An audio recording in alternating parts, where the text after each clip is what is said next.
E okinyi majaber machielo ma Nyasaye omiyowa mar chieng' tich abich, Nyasaye majang'uono osana maratego osetimo hono kendo yienwa nyadichiel mondo wachak warom e studio mar Lolwe TV. Studio ni en marwa kendo en mar joluo, mano emomiyo ka wan ka to watimo tich Nyasaye kendo wayalo wach makelo ngima e gima girwa. Waseneno gik malong'o ma studio ni osetimo. Nyasaye mondo ogwe nyithi Nyasachwano mano otimo ng'uono, mano bedo gi paro mondo injili oyal e studio margi ka. Nyasaye mondo ogwedhgi ahinya, ogwedh staff duto te mantiere ka, kendo Nyasaye mondo telnegi. An mawuoyo kodi e okinyi masani, Jehova omiya thuolo kuom ng'uono ka gimoro maber makele nyime onge. Nyinga iluongo ni Pastor Benard Otieno Wiso.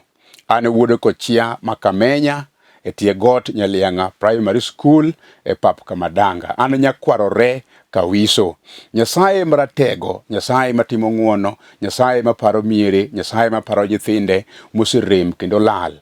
No para odiochieng' moro achiel kendo notimo na ng'uono maduong' mar warruok makende. Endae kawuono Nyasaye nogo omiya thuolo mondo achung'ie nyimi gokinyi mondo ayalo wach Nyasaye makelo ngima. Kendo ka iyie kuom wachni, tadwa ni mondo ajiwi kendo anyisi ni onge gima ber minyalo pim gi wach Nyasaye maratego mosekonyo kendo osegolo oko teko mag mudho mag jochiende. Nyasaye nogo miya thuolo mondo wanere kodi kanyakla mondo wawinjre weche malong'o ma osekelo gik malong'o e miere mag nyithi Nyasaye. Amor kod thuolo momiya, kendo an kapok awacho wach moro amora to chunya majaka kora nyisa ni nyaka nachak yalo wachni. Aseneno gik madongo kendo gik malong'o kendo gik mabeyo mipako ma nyaka timie neno. Mano emomiyo nitiere nyithi Nyasaye mamoko mosewinjo kendo oseneno kendo osemako ber ma Nyasaye osekelo negi kokalo kuom weche malong'o mowuok e dhoga. Mano emomiyo akwayo ni kiyiena nikech thuolo bende onge, tasomie jomoko ariyo adek mondo agonegi erokamano. In bende in achiel kuom jok magoyo negi erokamano, kendo ago erokamano ne family mara mosechung' koda e wachni. Wi ok nyal wil kod jaoda Mary Atieno gi nyithinda duto kuom gik moko te malong'o magisetimo nikech injili. Nyasaye mondo ogwedhgi ahinya. Onyaminwa maluor ahinya, mamana mageno kabisa, Mary Abwao, Nyasaye mondo ogwedhe ahinya. Kanya leo kamoro to nya neno kotimo gik madongo. Mama na Mary Abwao, Nyasaye mondo ogwedhi ahinya. Nyathiwa maluoro gi chunya, Mama Eunice Matunga, en tiere Sori Kabondo but Kadongo kanyo. Mama na erokamano kuom chungi injili nyaka sani. Nyasaye mondo ogwedhi mang'eny. Nitiere nyamera bende maluoro Manyara Lego, Lone Lilian Mok Riek otedo South Sudan, kata kamano gitiyo gi jaode e piny mar Amerika, kendo Nyasaye osegwedhogi kendo gisewinjo gik malong'o mosewuokie lewa, osekonyogi mang'eny. Mama na kama nitie piny Amerika, Nyasaye mondo ogwedhi mang'eny ahinya. Owadwa Michael Masiaga mar Rehema OVC gi staff duto te mag Rehema kamoting'o Ticha Obango, Ticha Mebo gi jomamoko. Nyasaye maratego no mondo ogwedhu, Nyasaye no mondo ritu. Iwinjo wadwa Masiaga, kata sani ang'eyo ni chunyi geto mondo ichung' e kom mar MCA. Alamo ni Nyasaye, ka Nyasaye dwaro gimosechiko, gimosewacho, gimosechano ok nyal bare. Nyasaye no mondo ogwedhi. Alamo ni Nyasaye. Japuonj Yusuf Josi Odimbo mar Starlight Senior Academy bede Dandora, jaduong' kendo japuonj. Nyasaye mondo ogwedhi. Alamo ni kuom gik madongo misetimo e sikul kanyo. Jaote Philip Anei mar kanisa mar Roho Israel cho Mlambwe, erokamano wadwa. Ang'eyo gik madongo misetimo e Church of Africa kanyo, area Mambita. Nyasaye mondo ogwedhi ahinya Philip Anei. Agoyo erokamano ne ji duto te kamoting'o Pastor Dan Owade ka entiere Kobudho e kanisa wa ma Kobudho gi jaode Manyare Imbo. Nyasaye mondo ogwedhgi gi nyathigi Kevin. Wi ok nyal wil kodgi kuom tich matek magisetimo. Nyasaye maratego maparo miere mag ji oparna ji duto te moketo wachni kendo keto paroni kendo keto wach malich ahinya ni e mbelegi, kendo mapile ka pile lamo Nyasaye gi ng'uono gi teko kod hera mang'eny ka mano kende kama gigeno ni dwarogi kod tekogi nyalo aye. Kwayo wadwa tomo dondi ka ni ruiru en bende Nyasaye ochung' kode e weche duto. Erokamano, Nyasaye mondo umu, Nyasaye mondo telnu. Kaluwore kod thuolo ma Nyasaye omiyowa, kwayo ni kiyie in bende agoyo ni erokamano kuom kawo thuoloni mondo ichung' gi injili. Wadwa Lawrence Amonde, erokamano. Nyasaye mondo ogwedhi ahinya. Uduto tetete makoro ukawo thuolo sani gokinyini kapok iwuok mondo idhiyo. Adwa ni mondo agoni erokamano kuom kawo thuolo. Kendo ajiwi ni winjo wach bende kawo ni thuolo kapok iwuok mondo idhiye ni. Wach bende dwa kawo sani ni. Wach ni nigi teko. Entiere gi kore. Wach ni nigi ber. Wach ni oting'o gwethe iye. Ma kende wach monego ichak godiochieng'. Kik iyie ng'ato wuondi chako wach ni weche ni minene idwa ni mondo itim kawuono tijeni go te ka ok ichako kod wach Nyasaye. Mano emomiyo kawo thuolo bedo piny mondo chik iti winji wachni ta jiwo timo tim maber. Nyasaye mondo ogwedhi ahinya. Akwayi kama intiere, samoro in kama ok ber ahinya kata ka digo chongi onge, to ka diponi in kama ber ba digo e chongi. Aseneno jomoko go chongi moketo gari bath yo ka giwinjo weche maber mondo walamo Nyasaye.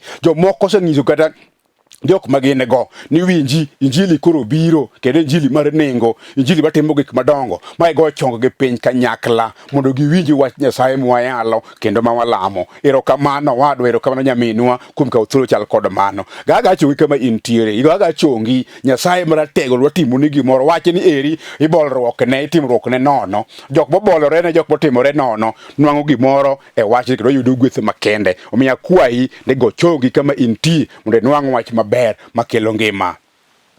Wuonwa kendo Nyasachwa, agoyo ni erokamano gokinyini. Aseneno badi kod wang'a. Aseneno ng'wononi yaye Nyasaye. Ayie ni initie osana pod ngima. Itimo gik madongo kigolo kethruok mag thurwa ka. Isekelo ber yaye Nyasaye. Aseneno badi, aseneno ng'wononi, aseneno kechni. Iber manyaka chieng'. Nyingi mondo paki kendo lochni makelo ngima moseumowa ndaloni duto. Osana mondo bede kodwa. Alami kawuono gokinyi ne jaduong'ni kod mamani ma kata kamano ginyo gitemo kata kamano pok otimore maber. Kawuono e nying Yesu ratego sana matimo gik madongo. Ibiro turo lodi duto mano ochiel godo dhorangiwa yaye Nyasaye. Mane jasigu rido kowacho ni ok nyalre. Osana kawuono gokinyi kod dwoko maber ne mama ni moyo chunya ogoyo ni erokamano. Ya oparo ne malach yaye Nyasaye. Nyaka chunye ma iye ruodha mondo ibed kobolore mondo winji wache makelo ngima. Jehova miye gik ma onge mondo bedie. Herani mondo umoriate weche duto kiyawo pachwa mar winjo kendo mar mako wache maber yaye Nyasache polo. Herani mondo umwa e weche mwapenjo. To kata kamoro remo kwa penjo Jehova mano bende medi. Ok wachuno wasayo e nying Yesu Kristo ma jawarwa. Amen. In bende kama intie chunya nyisa mondo ajiwi ni mondo iwache ni amen. Kendo ka in kod yie malach tibiro neno gik madongo ma Jehova Nyasaye biro timo ni sani. Adwa somo wache mondiki kitabu mar Daktari Luka 8 matindo 26. Ndiko no lero kama: ne gikwang' mi gichopo e piny jo-Gerasi man loka machielo mar Galili. To kane Yesu owuok oko e dhonam, noromo gi ng'ato moro man gi jochiende. Ng'atno noyudo osedar e dala mane odakie, kendo kuom ndalo mang'eny nobedo kowuotho duk, bende ne ok odak e ot, to nosiko mana kama iikoe joma otho. Kane oneno Yesu, ne oywak matek mi opodho piny e nyime kokok niya, yaye Yesu Wuod Nyasaye Maduong' Moloyo, ilaro ang'o koda? Asayi kik isanda. Ne owacho kamano nikech noyudo Yesu osekwero jachien marach mondo owuog oko kuome. Jachiendno nosethage kuom kinde mang'eny, kendo kata obedo ji ne orite matek kotwe lwetene gi tiendene kod nyororo, to ne ochodo achoda mi oringo dhi e thim ka jachien riembe. Thuolo ma wayudo kawuono, adawuoyo kuom thuono wach mawacho ni oselogi gin ea giduto te. Thuolo ma wayudo kawuono ni aluonge ni thuolo makende ahinya. Onge odiochieng' machielo machal kod manochako betie. Tarigini en okalo kendo ok nochako duogi kendo. To mae odiochieng' ma Nyasaye dwa wuoye kodi kokalo kuom wach manade moketo kuoma. Adwaro ni mondo iyaw paroni malach mondo iwinj wach maduong' makelo e okinyi masani. Jehova mwayalo wachne ni en kod duoko mar gik moko duto te. To sigana masomo wacho ni nitiere jal moro. Samoro in isewinjo wachni kendo ibiseyale ndalo moro kendo seyalni go chieng' moro kani iwinje maber. Abedwari mondo awuo kuome kawuono gokinyi kech Roho ma Nyasaye ochika motera e wach machal kod mano. Iwinjo jachien ma wakedo godo ni chieng' moro donje dala moro to mako kijana manonyuol kaka inyuolo jomamoko. Min gi nogene kendo here, noting'e kadhodhe kama, kendo pile ka pile min gi ne wuoyo kode gi dhok ma ging'eyo kaka mama gi nyathi winjore. Nopidhe modongo mobedo ng'at maduong' makoro onego kony pacho. To jachien noneno kijana no kaka chal, nopime kata kodongo to jasigu no ero ne pime. Noromo thuolo ma jachien omake kendo notweye, noduwe, nokethe mane wiye odong' kogar kendo noratego. Nobukore koringo moaye dala ka tuo marach ma jochiende mag neko nomake piny GWETH kanyo. Notere koro nowuotho e kind liete kaburini kama iike oganda ma Nyasaye osekawo mosedhi. Nowuotho kure e kind lietego kowuotho kama kamacha kendo nokawo kite kong'olo godo dende.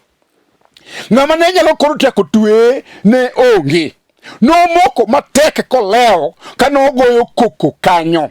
Jodalagi manogene kata manodware kata manohere notemo gi yore duto. Ne gichokore to gidhi gimake kama to gitweye gi nyoroche madongo.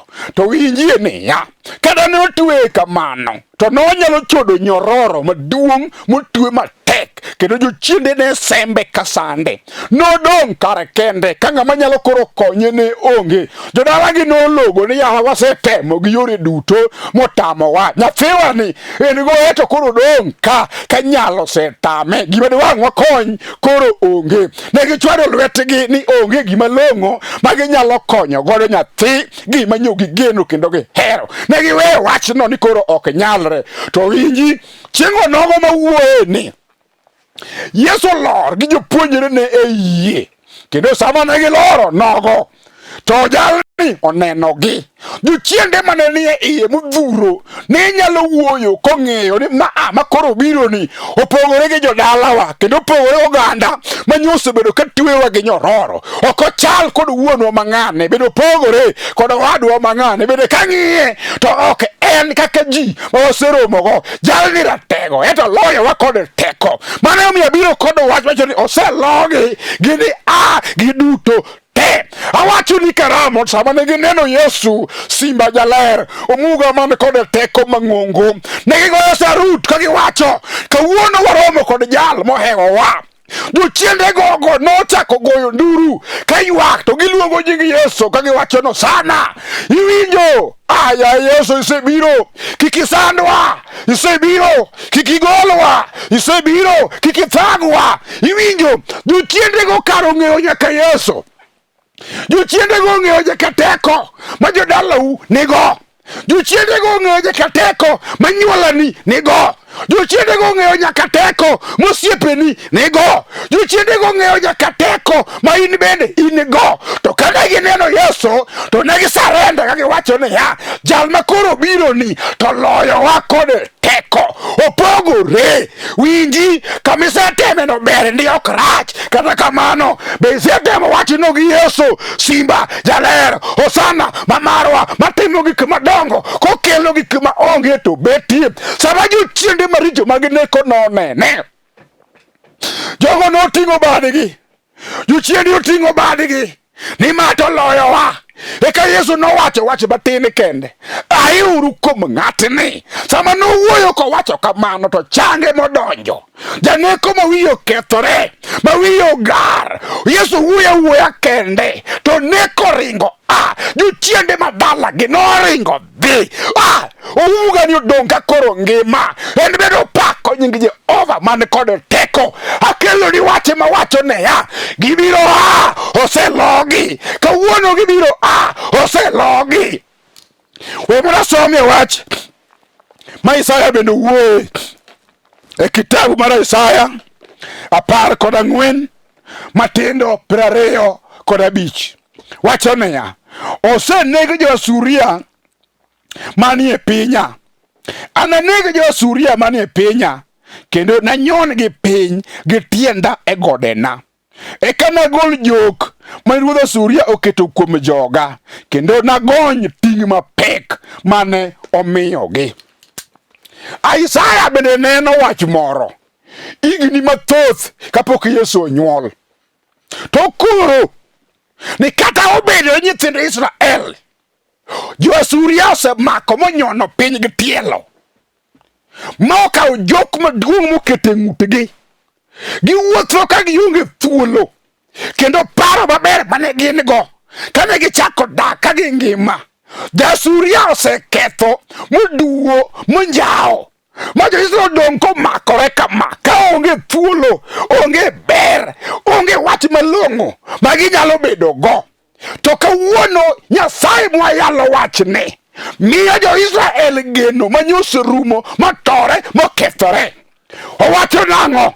Owacho niya, abiro nyono jo-Asuria go, anadugi, anakethgi e tie goda maler kacha, ananeg gi duto te, anakaw jok manyo oseketi kuom nyithinda, eka nawegi koro gini thuolo, naduokgi e mieregi, kendo gik mayande gi onge go anaduoknegi. Awuoyo nade? Oselogi, gini agi duto te. Kawuono e nying Yesu ratego Isaya neno wachno.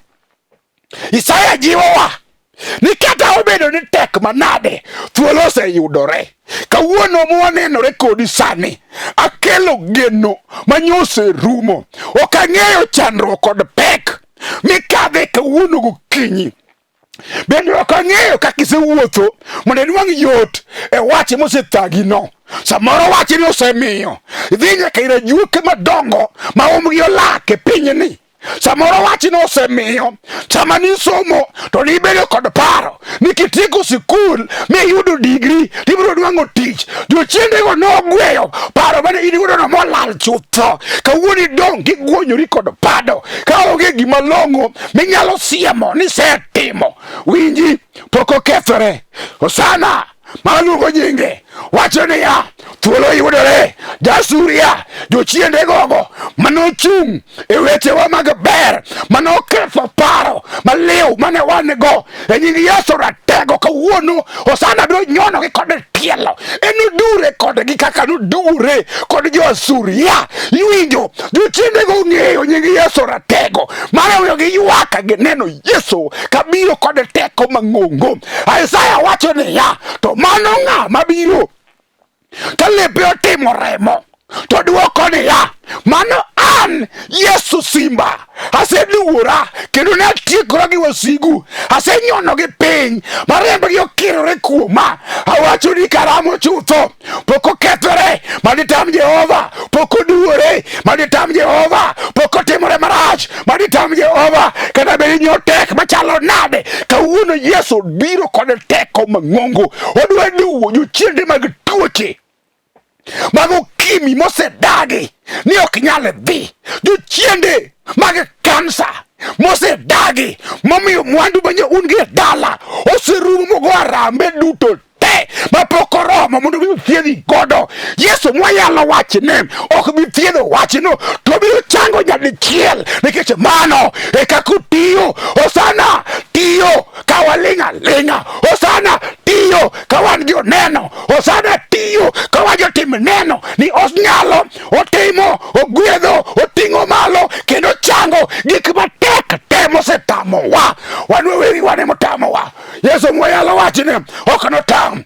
Osana mwayalo wachne pok otamo. Obiro gwedho, obed dala manoseduore, obed paro manosekethore, obed lek manosenjaore, obed gima nade manosekethore, obed jok mane jasigu Satan okete goki korido ngimani ok nyalre.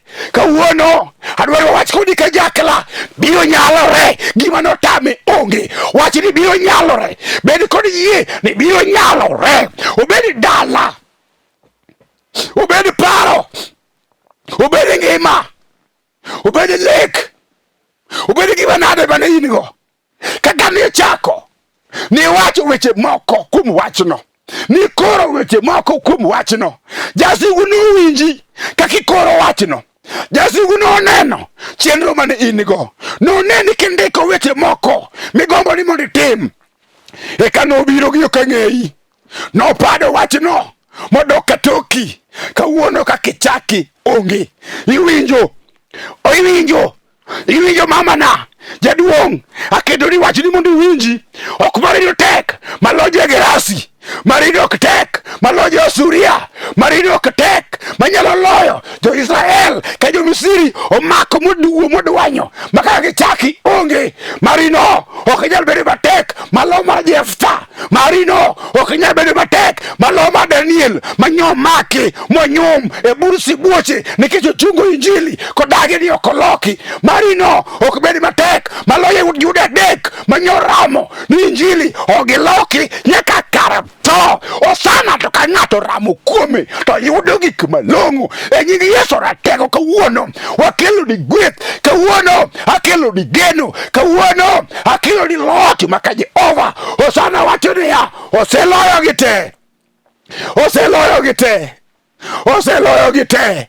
Gibiro nikech ang'o? Osana moloyogi e musalaba. Yesu ng'iyo, oneno chandruok mikadhe dala, ne uchako maber, ne uchako dak maber. Kata kamano kawuono idong' ka iywak nikech ang'o? Jachiende no osedagi ni onge gima long'o mibiro yudo. Awacho ni karamo ok onyal tamore motam Jehova golo kod duwo ma Jehova nyaka njawe. Nikech ang'o? Gima tamo Nyasachwa onge, duto nyalore, onge gima notame kata chiel. Jasuria goyo siboi ne nyithind Israel. Samoro in bende ogoni siboi. Mamana osegoyo ni siboi, owadwa osegoyo ni siboi, jochiende gogo osechung'i e nyimi, oseloko gik ma yande in go moduwo monjao moketho. Kata kamano Osana oduokonwa geno manyo oserumo. Osana oduokonwa gweth manyasigu nyonjao.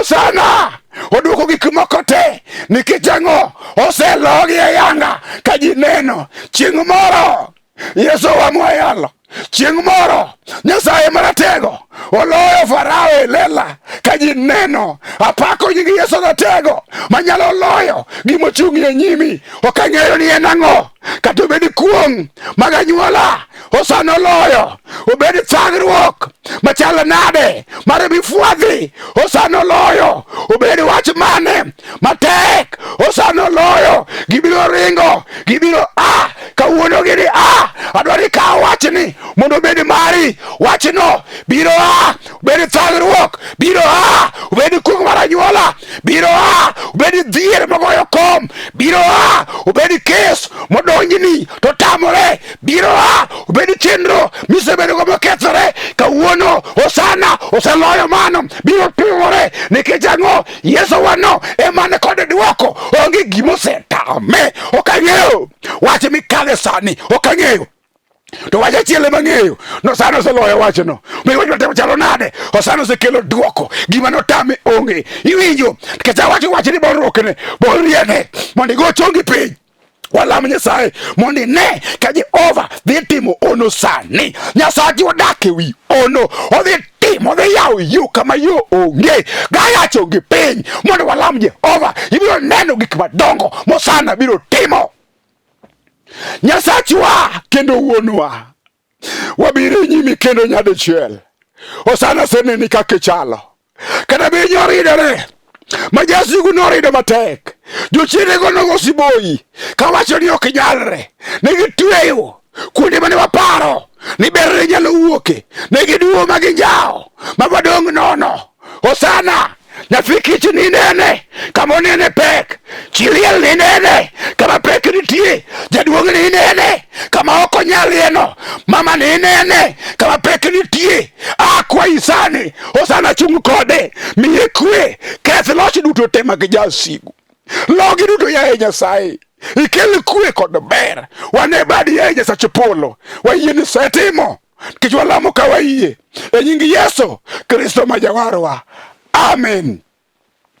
In bende bolri amalo kamigoye chonge piny, wachna amen. Osetimore, Nyasaye maratego osetimo. Iwinjo, adwa ni mondo anuoni, nyinga en Pastor Benard Otieno, an wuod Wiso ta jako chia makamenye pap kama danga kanyo, wuod Nyalenge Primary School. An nyakwarore ka Wiso. Kawuono mwawuoyo kodi ni atiyo tich Nyasaye e kanisa mar Foundation of Eternal Life Church Antidandora e piny mar Nairobi ka. Nyasaye maratego osetimo ng'uono ma waseyudo kawuonde duto te kona ka kona. Wantiere kod branches maka kanisa ni. Nyasaye nosegwedhi, in bende an bende osetimo na ng'uono malach. Adwa nagoni kamano ni wabedo kod arambe kanyo, kendo ne watimo gik moko malong'o, kendo ne wager kanisa maduong' mondo wayare obed malach. Joma no participate te kamoro amora ma initie, mane omiyago erokamano nyaminwa Lilian Mokriek kuom chung' kod wachno goganda mamoko. In bende agoni erokamano, pok wachopo kiwango manyo wadwaro, to wasegedo mogik magikeno. Ok ang'eyo sama win simiti achiel de ornwa, akero namba na kanyo. Sama image musumale kende, akero namba na kanyo. Gimoro amora ma Jehova nyomi mritigo ni Nyasaye, akwayi kuom ng'uono. Jehova no ngima eno chung' kodi, to ka nitiere wach moro mathagi, aketo namba na kanyo. Go kendi go, wana winjire, wana lam Nyasaye, wana ng'adre rieko. Jehova nitie ka in Nairobi ka, biya walam Nyasaye, warwaki kanisa wakanyo, bi mondo walam Nyasaye. Osana no pod ngima, osana no pod timo gima notame timo onge. Min Nyasaye gwedhi kendo umi, min osana riti weche duto te, bi mondo walam Nyasaye. Wan gi jodolo mwatiego kanyakla, wan kod owadwa mwageno ahinya, Barnabas Owuok ma wuod Otieno, Alex Okelo ma wuod Oyule, Henricus Otieno ma wuod Wuona. Akwayi ni kiyie biwa makre kanyakla, goganda duto te kanyakla, gi ji te mondo watiti Nyasaye kanyakla. Osara no pod ngima. Wan kod Bishop marwa Julius Otieno ma wuod Odonde ma wuod Game. Nyasaye osechoko kanyakla, bi mondo watiti Nyasaye. Go namba no mondo watiti Nyasaye kanyakla, wawinjire weche moko malong'o. Osara pod ngima, ogwedhi, ochung' kodi, omigi ma onge mondo bedie. Nyasaye mondo ochung' kodi e weche duto, nikech ang'o? Oseloyo, oselogi te. Gibiro a, jochiendego no a, ogitekowa, ogitekoni, to giteko Jehova manoloyo te, biro loyo mari no. Apako nying Yesu kuom sechung' kodi, apako nying Yesu kuom sechung' kodwa. Nyasaye no mondo gwedhi, Nyasaye mondo umi ahinya, amen. Na teguanga como rotie